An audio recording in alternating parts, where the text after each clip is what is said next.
Make America great again అంటాడు president Trump. కానీ ఇరాన్తో యుద్ధానికి వచ్చేసరికి మాత్రం అమెరికా గ్రేట్నెస్ కనిపించట్లేదు. ఇజ్రాయెల్తో కలిపి దాడులు చేస్తున్నాం, ఇరాన్ని ఈజీగా లొంగ తీసుకుంటాము అన్న ట్రంప్కు ఆ దేశం అస్సలు లొంగట్లేదు. ప్రతీకార దాడుల్లో ఏ మాత్రం తగ్గట్లేదు. దాంతో యుద్ధం మొదలై 2 వారాలవుతున్నా ట్రంప్ కథ ముగించడం లేదు. ఇరాన్ కూడా చాలా తెలివిగా కొడుతోంది. అసలు అమెరికా ఎక్కడ ఫెయిల్ అవుతోంది? యుద్ధం ఆగట్లేదు, ఇరాన్ లొంగట్లేదు. అసలు అమెరికా ఎక్కడ ఫెయిల్ అవుతోంది? 2 వారాలైనా వార్ ట్రంప్ సైడ్ ఎందుకు కావట్లేదు? యుద్ధంలో ఇరాన్ దూకుడు చూశాక అందరిలోనూ ఇదే డౌట్. అమెరికా ప్రెసిడెంట్ ట్రంప్ ఇచ్చే బిల్డప్ కి పశ్చిమాసియా గ్రౌండ్ లో వినిపిస్తోన్న సౌండ్ కి అస్సలు సంబంధం లేదనే చర్చ మొదలైంది. రోజులు గడిచిపోతున్న అగ్రరాజ్యం మాత్రం ఇరాన్ ని లొంగదీసుకోలేకపోతోంది. ఇరాన్ తో జరుగుతున్న యుద్ధం అమెరికా అగ్రరాజ్య హోదాకు ఓ సవాల్ గా మారింది. ప్రెసిడెంట్ ట్రంప్ విదేశాంగ విధానమేంటో తెలుసా? పీస్ త్రూ స్ట్రెంగ్త్ అంటే బలం ద్వారానే శాంతి అని బలంగా నమ్ముతారు. అమెరికా తన అత్యాధునిక యుద్ధ విమానాలు, మిసైళ్లు, మిసైల్ డిఫెన్స్ సిస్టమ్స్, యుద్ధ నౌకలను చూపిస్తే ఇరాన్ భయపడి వెనక్కు తగ్గుతుందని వైట్ హౌస్ భావించింది. పైగా సుప్రీం లీడర్ ఖమేనీని ఒక్క రోజులోనే అంతమొందిస్తే ఇరాన్ కాళ్ల బేరానికొస్తుందనుకుంది. కానీ ఇరాన్ దశాబ్ద కాలంగా ఇలాంటి ఒత్తిళ్లను తట్టుకుంటూ తన రక్షణ వ్యవస్థను బలోపేతం చేసుకుంది. వేలాది సూసైడ్ డ్రోన్లు, మిసైళ్లను సిద్ధం చేసి పెట్టుకుంది. సమయానికి తగ్గట్లుగా ఒక్కో అస్త్రాన్ని బయటకు తీస్తోంది. అవసరానికి తగ్గట్టుగా ఒక్కో వ్యూహాన్ని అమలు చేస్తోంది. అగ్రరాజ్యం లెక్కలన్నింటినీ తలకిందులు చేస్తూ యుద్ధంలో పోరాడుతోంది. నెగ్గుతామో లేదో తెలియదు గాని వెనక్కు మాత్రం తగ్గేదేలే అంటోంది ఇరాన్. యుద్ధం మీరు మొదలు పెట్టారు గాని ఎప్పుడు ముగించాలో, ఎలా ముగించాలో డిసైడ్ చేసేది తామేనని పదే పదే చెప్తోంది ఇరాన్. తాజా పరిస్థితులు కూడా అలాగే కనిపిస్తున్నాయి.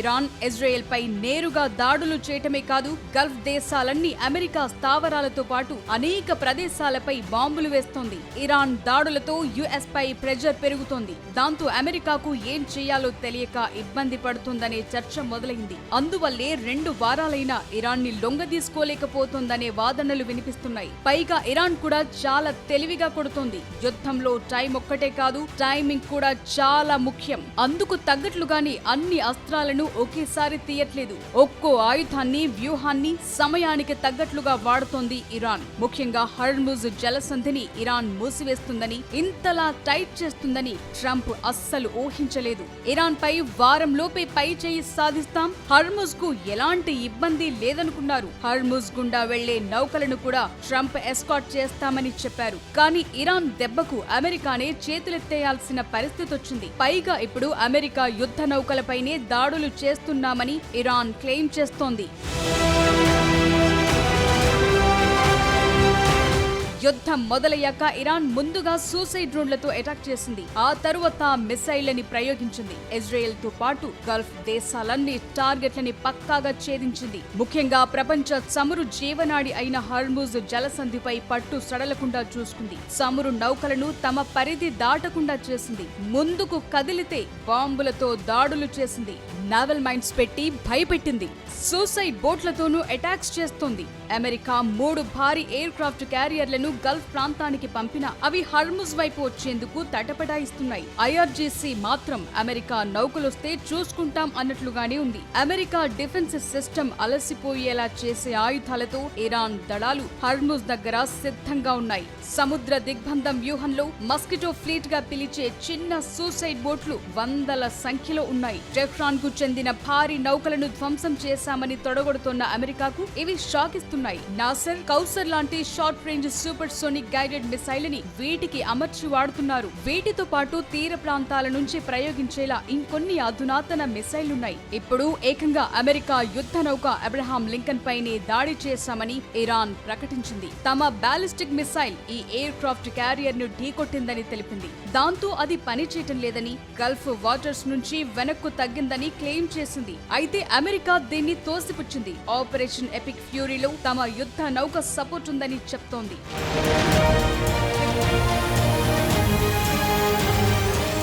యుద్ధాన్ని వారంలోపే ముగించేస్తాం, ఇరాన్ని ఈజీగా లొంగ తీసుకుంటామన్న అమెరికా ఇప్పుడు యుద్ధ క్షేత్రంలో చెమటలోడుస్తోంది. ట్రంప్ మొదలుపెట్టిన యుద్ధానికి ఇప్పుడు ప్రపంచం మొత్తం ఇబ్బంది పడుతోంది. భారత్ లాంటి అనేక దేశాల్లో గ్యాస్, ఇంధన సమస్యలు మొదలయ్యాయి. ఇది ఎక్కడి వరకు దారి తీస్తుందో తెలియదు. ఇరాన్ తగ్గకపోతే యుద్ధం ఇప్పట్లో ఆగే ఛాన్స్ లేదా?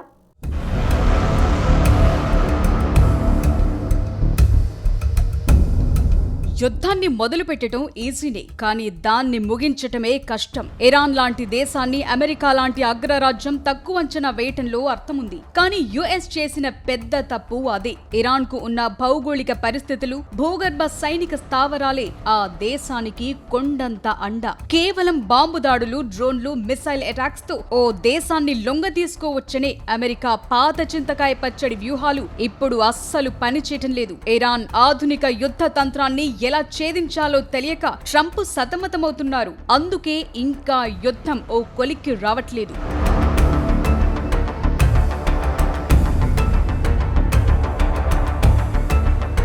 అమెరికాకు ప్రపంచంలోనే అత్యుత్తమ టెక్నాలజీ ఉంది, కానీ ఇరాన్ చాలా తెలివిగా అసిమెట్రిక్ వార్ఫేర్ ని అనుసరిస్తోంది. భారీ యుద్ధ నౌకల కంటే చౌకగా దొరికే డ్రోన్లతో అమెరికా, ఇజ్రాయెల్ రక్షణ కవచాలను ఇరాన్ దెబ్బతీస్తోంది. వందల కోట్ల విలువైన క్షిపణులను ఎదుర్కోవటానికి ఇరాన్ కేవలం లక్షలు విలువ చేసే డ్రోన్లను వాడుతోంది. ఇదే అమెరికాకు 1,00,000 కోట్లు ఖర్చయ్యేలా చేసింది. గతంలో అమెరికా యుద్ధానికి వెళితే యూరప్ దేశాలు వెంటనే మద్దతిచ్చేవి, కానీ ఇప్పుడు పరిస్థితులు మారాయి. నాటో దేశాలు కూడా తమకు సంబంధం లేదని, యుద్ధం కోసం తమ బేస్లను వాడుకోవద్దని యుఎస్ మొహం మీదే చెప్పేశాయి. దాంతో ట్రంప్ అనుకున్నంత ఈజీగా ఇరాన్ ని ఏకాకిని చేయలేకపోతున్నారు. పైగా హర్ముజ్ జలసంధిపై ఇరాన్ ఉక్కిపిడికిలి బిగించడంతో చమురు సప్లై చైన్ తెగి అది ప్రపంచ మార్కెట్ ని ప్రభావితం చేస్తుందనే భయాలు కూడా అమెరికాపై ప్రెజర్ పెంచుతున్నాయి.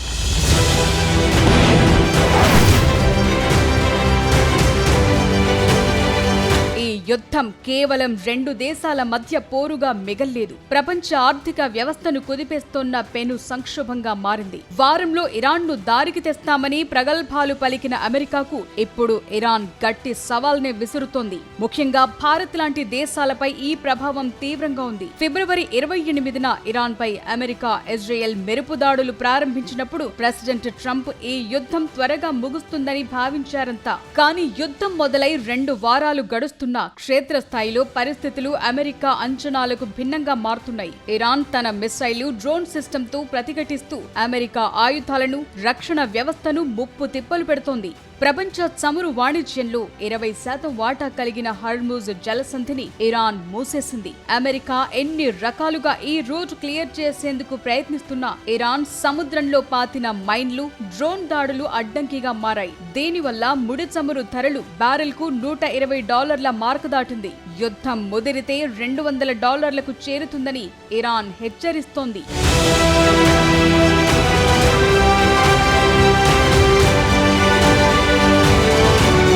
ఇప్పటికే ఇండియాలో యుద్ధం వల్ల గ్యాస్ కొరత మొదలైంది. కేంద్రం కూడా సిలిండర్ ధర ₹60 పెంచింది. హర్ముజ్ జలసంధి మూతపడటంతో ఖతార్ లాంటి దేశాల నుంచి రావాల్సిన గ్యాస్ సప్లై నిలిచిపోయింది. దీనివల్ల హోటళ్లు, పరిశ్రమలకు గ్యాస్ కొరత ఏర్పడి రేట్లు ఆకాశాన్ని తాకుతున్నాయి. ఈ యుద్ధం ఇలాగే కొనసాగితే దేశ ప్రజలపై అదనపు ఆర్థిక భారం పడుతుంది. ఇప్పటికిప్పుడు యుద్ధం నిలిచిపోతే బాగుంటుందని చాలా దేశాలు అనుకుంటున్నాయి. కానీ అమెరికా షరతు లొంగుబాటు కోరుతుంటే ఇరాన్ మాత్రం ఆత్మగౌరవం కోసం పోరాడుతోంది. తమపై ఇంకెప్పుడు దాడులు చేయబోమని అమెరికా గ్యారంటీ ఇస్తే తప్ప వెనక్కు తగ్గేది లేదని ఇరాన్ చెప్తోంది. ప్రెసిడెంట్ ట్రంప్ తీసుకున్న దూకుడు నిర్ణయం ఇప్పుడు ప్రపంచ దేశాలను ఇబ్బందుల్లోకి నెట్టింది. దౌత్యపరమైన చర్చలు విఫలమై ఇరాన్ పోరాటాన్ని కొనసాగిస్తే ఈ యుద్ధం ఇప్పట్లో ముగిసే అవకాశాలే లేవని అంతర్జాతీయ విశ్లేషకులు చెప్తున్నారు. భారత్ లాంటి దేశాలు ఆల్టర్నేట్ గా